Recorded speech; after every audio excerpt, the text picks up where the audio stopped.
Hello everybody, welcome back to the Halloween card series. Today I'm using the Dragon Costume Stamp Set by Whimsy Stamps. I'm just showing you here that I masked out the little horns on the dragon because I didn't want them on there. This card is inspired by the fact that we have a dragon mascot at work. I work with young kids. And so I wanted to do up this little card in honor of our dragon mascot. So as always, I have all of the caps for the colors to the left-hand side of the screen. I am going to talk through the coloring, but first I want to give you some updates coming this week. So on Monday, it's the start of the Save the Crafty YouTuber Hop, which I will be a part of, and it's going on all week. I'm actually on Monday. That day is for clean and simple or one-layer cards, and it starts at 9 a.m. Eastern Standard Time. There are a ton of participants. It is done by Justine Hovey. And it includes new crafty YouTubers as well as some of your favorite seasoned YouTube creators in the crafty community. So I encourage you to check it out. There's over 150 prizes to win over the week. It's amazing. There's a lot of great sponsors and you might be able to win a prize. So play along, subscribe to channels that you might not be subscribed to and that you find along the way, and don't forget to subscribe to your favorite YouTubers so that you can help keep them going on YouTube, which is always changing and can kind of be frustrating to figure out all the algorithms and all that kind of stuff. So make sure to subscribe, hit the notification bell if you haven't so you don't miss a video. And also this week, this is the last card in my Halloween card series. I will be starting my holiday card series on Thursday at 4:30 Eastern Standard Time.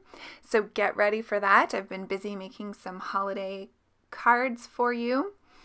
Okay, so let's jump back into the coloring. So this little dragon costume is absolutely adorable and it looks so much like our mascot. So I had to buy this stamp. I did purchase it at Simon Says Stamp and I will try to link it below with all the other products in case you're interested.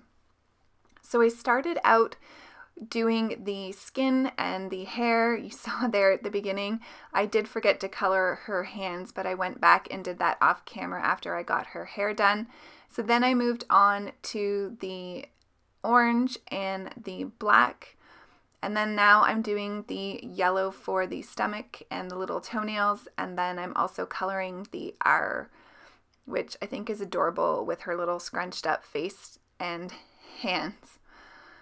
So moving on to the dragon costume itself, I'm using a combination of greens. So I recently purchased the G28, so I wanted to try that out for the darkest areas.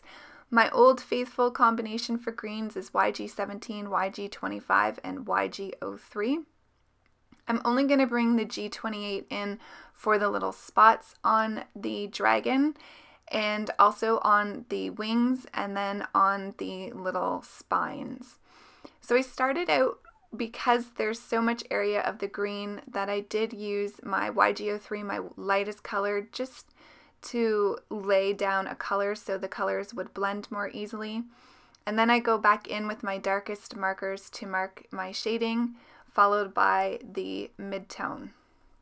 So for the majority of the dragon costume, I'm only using the 17, 25, and 03. And Lila is going to make an appearance here in a second. She was really wanting the rest of her breakfast and was up on my desk a few times, so you'll see her run in and out, maybe catch a glimpse of her big floofy tail. So just kind of going through this in different sections. So I started with the tail, then moved on to the body. Now I'm going to do the head. So again, just laying out that YG03. I also find in larger images like this, it helps map out exactly where I want to lay down that color. So making sure that I'm not going on the teeth and on the spines and that sort of thing. So then I'm coming back in again with the darkest, laying the shadows, and then filling that in with my midtone. I did decide to do the G28 on the spots before I went back over with the YG03, the lightest color, just so I could blend that a little bit, and I do like the look that that gave. So here's where I'm coming back over with the lightest color. This image did take me over 40 minutes in real time to color, so you can see how much it's edited and sped up so that you're not sitting here for half a day watching. And there goes Lila the first time. She will come back here in a second. I did have to take her off my craft desk. And there's her big floofy tail so that I could keep going. And you can see it's shading here. She's back. I finally pick her up and put her on my lap for a little bit, and then she jumped down. So doing the final touches here, I'm now moving on to the little wings, which are so cute, spread out. I love the little expression on her face. I'm going to do a little bit of tip to tip here just because the G28 and the YG17 are quite a bit apart, but it does blend really nicely, so I'm glad that I have this little bit of a darker tone to add in, and I think it'll be nice for a Christmas green color as well. So once I get the dragon costume finished up, I am going to add some details. So I'm going to bring out my black gel pen and my white gel pen. First though, I am going to do some grounding here, so I'm just going over with the C3 marker first, and then I will bring in the C1 to blend that out a little bit, and then I'll use the colorless blender to really blend that back. Wanted to add a little bit of shading to the teeth. I'd forgot that when I had done both sets of eyes. So here's where I'm using the colorless blender, and that just blends it out really nicely. So I'm going over the eyes with the black gel pen. I decided to do the nostrils as well, and then I decided why not, I'll do the face of the jack-o'-lantern just to bring some shine and dimension. So to add some detailing to the sentiment trick or treat, I'm going to add some black polka dots. And I thought this just gave it a little bit something extra and made it a little bit more pleasing to the eye. I finished up the card using my BG10. This is a really light kind of tealy aqua blue color. I'm just going around the edges ever so lightly, just to give a little bit of shading to the character so it's not so stark white around it, and it will help the image pop off the paper. I'm going to use the chisel nib end of my colorless blender just to blend that out. And I decided to do this while I was waiting for the black gel pen to dry so I could come back in now with the white. I'm going to add some white spot detailing to the larger green spots, and then I'm going to do some highlights. I did use the white gel pen there just to get rid of I had missed a piece of masking on the right hand side of the face with the horns.